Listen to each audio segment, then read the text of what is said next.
Hello, my name is Sam and these are my thoughts. When I want to look at photos, I tend to go to several different places on the internet.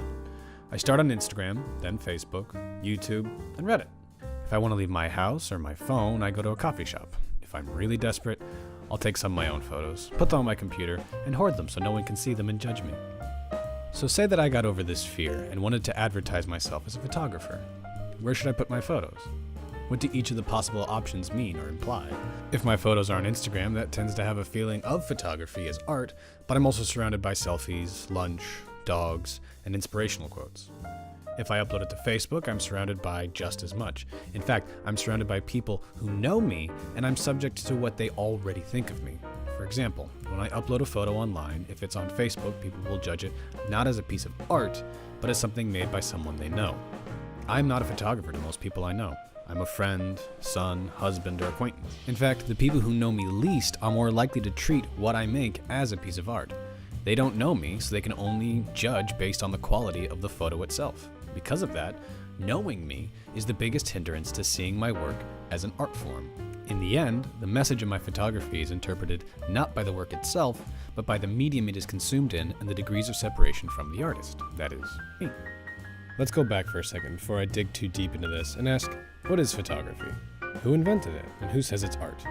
The short version is that photography was invented by a man named Joseph Niepce in 1816. The oldest photograph in existence looks like this. That doesn't look like much, but updated and restored it looks kind of like this. It was from Joseph's window. Though even before good old Joseph, back in the time of the Renaissance, people were using a device called camera obscura to sketch reality. Light would travel through a lens and get projected into a dark box. This wouldn't let the image be captured, so artists had to sketch over the image if they wanted to preserve it. Now, Joseph had invented something that would preserve life as it was seen. Then, later, William Henry Fox Talbot, there's a name for you, invented what became the way we develop analog film today. This was the real starting point. So if you want to thank anyone for your selfies and your Ansel Adamses, thank Joseph and William Henry Fox Talbot. Once photography was shown to have staying power, the rich immediately wanted to have pictures of themselves taken. That was really the first use of photography, a way to capture a real image of a person. Later on, even Napoleon used this new process to accurately recreate documents. And in 1848, they started using photography in news. They would make engravings from photos, and these engravings were considered as more accurate and real than the engravings not made from photos. By this point, photography was firmly established as reliable and truthful. Of course, they were wrong.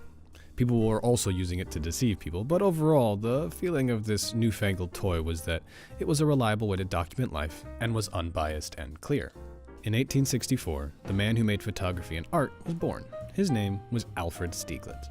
Alfred came from a wealthy family, and in 1871 they moved from Hoboken to Manhattan. In 1882, Alfred moved to Berlin to become an engineer. He didn't really like engineering, so he moved on to photography. Later, in 1887, he won an award for amateur photographer. With all his knowledge in hand, Alfred in 1890 goes back to the US. By this point, Alfred was convinced that photography should be considered a fine art. In 1902, he started the Photo Secession, whose goal was to make photography a fine art. In 1910, two things happened. Mary Poppins visited the Banks family in England. Splendid. It's grand to be an Englishman in 1910. And Alfred Stieglitz got a gallery at the Albright Gallery, or as it's now known, the Albright Knox Gallery of Buffalo, New York.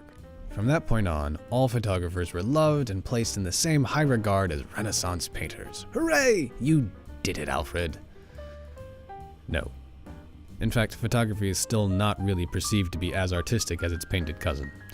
Obviously, in more artsy circles, it's considered an art, but there's still a feeling of, that's easy when it comes to photography.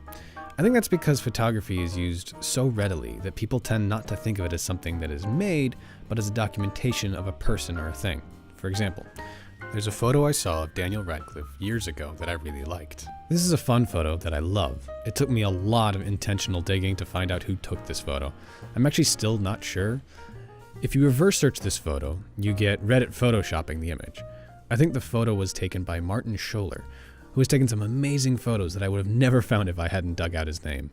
This might not even be his photo, and that's kind of my point. The photographer is not known, but the subject is. Photography's prevalence and simplicity of use has made not the art more popular, but the subject. If we only focus on the subject of the photos, we miss the amazing emotion and story that photos can tell. For me, photos have two pieces. Photos are informational and interpretive. I think all photos have a different percentages of these two elements. For informational side of the photo, it's just a display of what something is or looks like. Photographs are great at capturing how things look. That is the informative piece. I would call a selfie more informative because it is about what that person looks like. You are being informed about what the appearance of this person wants to present is. A more interpretive photo might be, this photo is intentionally vague and asks you to try and interpret it. You have to interpret or impart meaning into something that seems to not have any on the surface. Since both of these photos ended up online on the same website, they are judged on the same footing. On Facebook, they are looked at for a moment to see if they are interesting, then a quick judgment, a like, maybe a comment, and then you move on. This is why so many photographers have a work account and a social account. Seeing an artistic photo on a social account doesn't inspire interpretation, rather it tends to be ignored. Seeing the same photo on a professional site inspires a closer look. The medium of digestion is more powerful than the photo itself. Artistic intention has to be fought for. I would love it if people put the same amount of thought and artistic critique at a selfie as an abstract photo or painting. Realize that every photo was taken with a greater context, every selfie was staged, every portrait was intentional. The photographer chose what was in the frame and what was not. There is an intentionality to every piece of advertisement, selfie, and abstract photo. What might we find if we spent 2 seconds looking at each photo instead of one?